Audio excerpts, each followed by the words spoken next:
कर्जतमध्ये मिसळ कुठे चांगली मिळते हा प्रश्न आला की एकच उत्तर, भाई शिंदेंची मिसळ.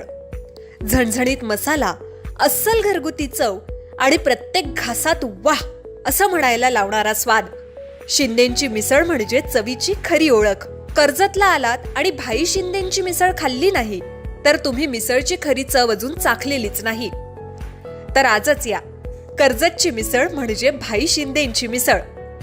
अधिक माहितीसाठी संपर्क 9067208163. संपूर्ण भारतात विधानसभेच्या आत्तापर्यंत झालेला विक्रम मोडत बारामतीकरांनी स्वर्गीय नेते,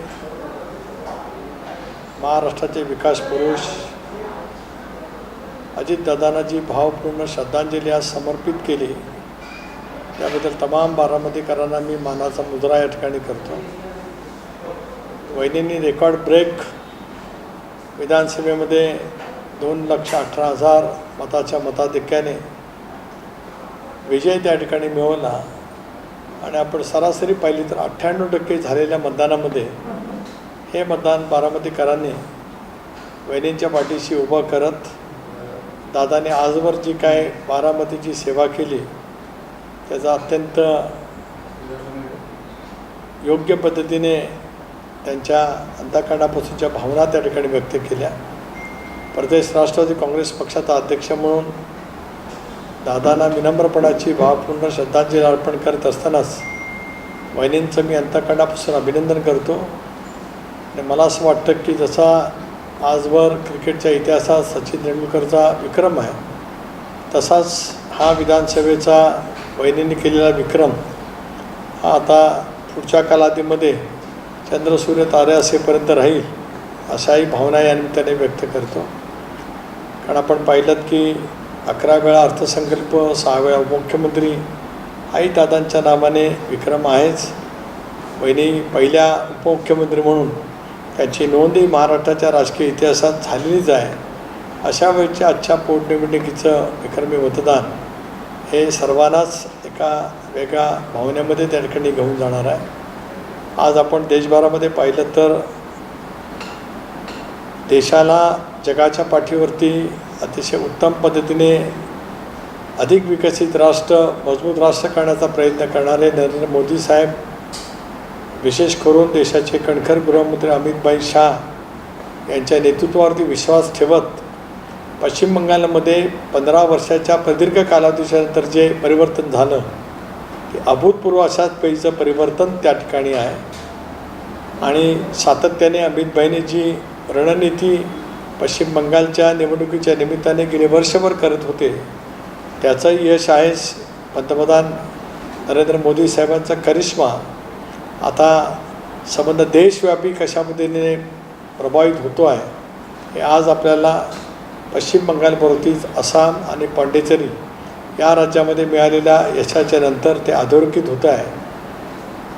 तामिळनाडूमध्ये सुद्धा जे सत्तांतर झालं आणि सत्तांतर होत असतानाच भारतीय जनता पक्षाचा मित्र पक्ष असलेल्या ADMKने सुद्धा 2 क्रमांकाच्या जागा त्या ठिकाणी मिळवल्यात. हे सुद्धा यश अण्णा द्रमुक पक्षाचं जसं आहे तसंच त्या संबंध राज्यामध्ये सुद्धा ज्या पद्धतीने अमितभाईंनी रणनीती गेले वर्षभर आखलेली होती त्याच्यातून, कारण जयललितांच्या दुःखद निधनाच्या नंतर त्या पक्षही विघटित झाला. पक्षाचा अस्तित्वादी जवळपास संपुष्टात आल्यासारखं चित्र निर्माण तामिळनाडूमध्ये झालं होतं.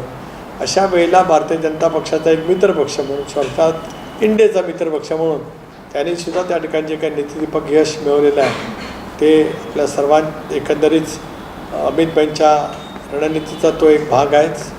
आज महाराष्ट्रातली राहुरीची पोटनिवडणूक ही दर्शवते आहे की या देवेंद्रजीच्या नेतृत्वाखाली महायुतीचं सरकार, शिंदेसाहेबांच्या नेतृत्वाखालचं सरकार, वहिनी त्या ठिकाणी नेतृत्व करत आहेत. आमचं पक्षाचं, सरकारचं, ज्या सरकारवरती सुद्धा एक दृढ विश्वास राज्यातल्या जनतेने त्या ठिकाणी व्यक्त केलेला आहे, त्याच्याबद्दल राज्यातल्या जनतेचे सुद्धा मी मनापासून या ठिकाणी आभार मानतो आहे.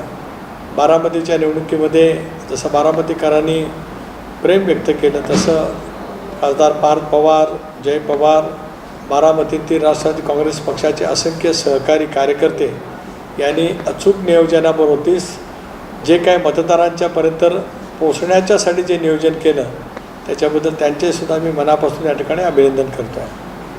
असं आहे की शेवटी पवार विरुद्ध पवार या विषयावरती मी अजिबात काही बोलणार नाही, कारण आदरणीय पवारसाहेबांच्याबद्दल नेहमीच आम्ही आदरयुक्त कालही बोलत आलो, आजही आणि उद्याच्या भविष्यामध्ये सुद्धा राहणार आहे. एनडीएमध्ये जाण्याचा निर्णय दादाच्या नेतृत्वाखाली घेतला, त्या निर्णयाच्या पाठीमागे आम्ही सातत्याने त्या ठिकाणी राहिलो आणि उद्याच्या भवितव्याच्या कालावधीमध्ये सुद्धा एनडीएमध्येच आमची साथ त्या ठिकाणी राहणार आहे.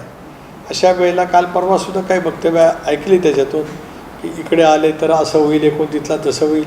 मी राजकीयदृष्ट्या एवढं सांगतो की आता आमचा प्रवास दादाने जो सुरू केलेला एनडीएसोबतचा आहे, पंतप्रधान नरेंद्र मोदी साहेबांच्या नेतृत्वावरती विश्वास ठेवत देशाला गतिमान करण्यासाठी जे काही प्रयत्न होत आहेत, अमितभाईच्या नेतृत्वाखाली जे काही काम होत आहे ते राज्यात महायुती म्हणून आम्हाला जे पुढे न्यायचं आहे त्याच्यात कोणाच्याही मनामध्ये कसला संदेह असण्याचं काही कारण नाही. अशा वेळेला गैरसमज पसरवणारी जी काय वक्तव्य केली जातात ठीक आहे, ती त्यांच्यापुरतं सीमित राहते. नाही, स्पष्टपणाचे निकाल आज आपण संसदेमध्ये जर काय पाहिलं तर 2024च्या निवडणुकीमध्ये इंडिया आघाडीला जे यश मिळालं त्याच्यामध्ये जसं काँग्रेसच्या संख्या जागा वाढल्या तशा DMKची सुद्धा संख्या मागच्यापेक्षा वेळेला वाढली, TMCची सुद्धा संख्या त्या ठिकाणी वाढली. त्यामुळे आज विरोधी पक्षाच्या संख्याबळामध्ये प्रामुख्याने पश्चिम बंगालचं AITMC म्हणजे तृणमूल काँग्रेस, अखिल भारतीय किंवा द्रमुक DMK या पक्षाचं संख्याबळ मोठं आहे. अशा वेळेला ज्या पद्धतीने मागच्या महिला आरक्षणावरून जे स्वतंत्र 3 दिवसाचा विशेष अधिवेशन झालं त्यावेळेला ज्या पद्धतीने देहबोली होती, म्हणजे TMCच्या खासदारांची असेल, DMKच्या खासदारांची असेल, की जणू काय या निवडणुकीमध्ये ते अगदी पूर्णपणाने चांगल्या बहुमतामध्ये येतील असं जे काही एकंदरीत त्यांचं सभागृहामध्ये त्यांनी केलेलं भाषणं असतील, तो अर्थात लोकशाहीमध्ये त्यांचा अधिकार नक्कीच आहे. परंतु या निवडणुकीमध्ये सुद्धा त्यांना यश चांगलं मिळेल अशा विचार त्यांचं जे काय हे होतं ते स्वप्न पूर्णपणे धुळीला मिळालेलं आहे. तेव्हा आता 29चा निकाल लागलेला आहे. आज बारामती के बाई इलेक्शन में सुनेत्रा बहनी को पूरे देश का विक्रम करने हो गया है. 2,18,000 वोटों से, 18,000 भी और ज़्यादा वोटों से बहनी आज विधानसभा में वहाँ पे चुन के आई हैं. आज तक भारत का विक्रम यानी 2,15,000 तक था. मुझे लगता है कि ये जो आज नया डायनामिक्स पूरा बारामती के वोटों से मतदारों ने दिया है उसके लिए मैं तहे दिल से उनका आभार व्यक्त करता हूँ. असं घडलंय की विजय झाला आहे परंतु विजयाचा गुलाल उधळला आहे, विजय झाला आहे परंतु कोणतीच मिरवणूक निघाली. याचं एकमेव कारण की दादांच्या अपघाती निधनाने जो भावनांचा तप्त लावारस जो काय उफाळलेला होता, एक तऱ्हेची अंतर्गत अशी एक क्षुब्धपणाच्या अस्वस्थता प्रत्येक बारामतीकरांच्या मनामध्ये होती. आज दादांच्या प्रति ऋण व्यक्त करत त्यांनी आजवरची केलेली बारामतीची सेवा याच्याबद्दलच्या समर्पित भावना ज्या बारामतीकरांनी व्यक्त केलेल्या आहेत, मला असं वाटतं कुठला गुलाल, कुठली मिरवणूक त्याच्यापेक्षा विक्रमी मताधिक्य देशातला विक्रम करणं हीच खऱ्या अर्थाने दादांना भावपूर्ण श्रद्धांजली आहे. ती बारामतीकरांनी पाहिलेली आहे. कारण आज दादा नाहीत हे सत्यसुद्धा पोचवणं प्रत्येकाला अवघड आहे. आजचा विषय निवडणुकीचा निकाल आणि हे आहे. बाकीचं प्रत्येक तपासणी करण्याची कारवाई त्यांच्या स्तरावरती असेल. मला अभिप्रेत मला माहिती असण्याचं काही कारणही नाही आणि अभिप्रेतही नाही. स्वाभाविकच आम्ही वारंवार त्या विषयावरती बोललेलोच आहोत. आदरणीय साहेब, त्यानंतर काँग्रेस पक्षाचे राष्ट्रीय अध्यक्ष असतील खरगेजी, त्यांचे सर्व सहकारी असतील, विशेष करून उद्धवजी असतील, या सर्वांचेच आम्ही आभार यापूर्वी व्यक्त केलेले आहेत. आजच्या या विजयाच्या निमित्ताने सुद्धा त्यांचे आभार मानतो. त्याचबरोबर ती देवेंद्रजीसुद्धा प्रचाराच्या निमित्ताने आले. भारतीय जनता पक्ष पूर्णपणाने या निवडणूक प्रक्रियेमध्ये सतत सक्रिय होताच. आदरणीय एकनाथ शिंदेसाहेब अर्ज भरण्याच्या दिवशी आले. शेवटच्या समारोपाच्या दिवशी त्यांनी त्यांचा प्रतिनिधी उदय सामंतांना पाठवलं आणि त्या दिवशी त्यांनी ऑनलाईन बारामती मतदारसंघाची जी बैठक घेतली ज्याला मी उपस्थित होतो, त्यामुळे त्या 2 नेत्यांचे सुद्धा या निमित्ताने मी आभार मानतो. सर, महिला आयोगाचं पद रिक्त आहे, पक्षाच्या माध्यमातून काय देण्याची अजून शिक्कामोर्तब नाही, परंतु चर्चेत असल्याचं समजतं. मला आज आपल्या वाहिन्यांच्या माध्यमातूनच मीरा बोरवणकरांच्या नावाची काहीतरी चर्चा असं त्या ठिकाणी कळलेलं आहे. सक्षम पोलीस दलातील अधिकारी म्हणून त्यांचं नाव लौकिक मोठं आहे, परंतु शेवटी ज्या वेळेला महायुती म्हणून आम्ही काम करत असतो, यापूर्वी महाविकास आघाडीचं सरकार होतं, त्यानंतर महायुतीचं सरकार शिंदेसाहेबांच्या नेतृत्वाखाली आलं, त्यावेळेला सुद्धा राज्यातील महामंडळं आणि इतर काही आहे त्या संदर्भातला एक धोरणात्मक निर्णय पूर्वी त्या ठिकाणी झालेला आहे. आता राजीनामानंतर रिक्त झालेल्या पदाच्या बाबतीमध्ये मधल्या कालावधीमध्ये बारामतीची पोटनिवडणूक असल्यामुळे राजकीय चर्चा मुख्यमंत्री महोदय यांनी देवेंद्रजी, उपमुख्यमंत्री शिंदेसाहेब, मुख्यमंत्री वहिनी आणि मग तिन्ही पक्षाचे प्रमुख अशी जी अभिप्रेत आहे ती आजवर होऊ शकली नाही. आता कदाचित आज सगळेच निकाल लागलेले आहेत, म्हणजे निवडणुकांचे पोटनिवडणुकांचे निकाल लागलेले आहेत.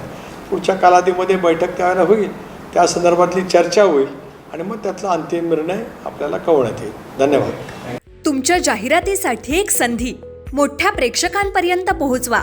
व्यवसाय असो किंवा इव्हेंट, विकासनामा सोबत जाहिरात करा. स्क्रीनवरील नंबरवर आजच संपर्क करा. विकासनामा, तुमचा आवाज, तुमची जाहिरात. तसंच विकासनामाला सबस्क्राईब करा आणि अपडेटेड रहा.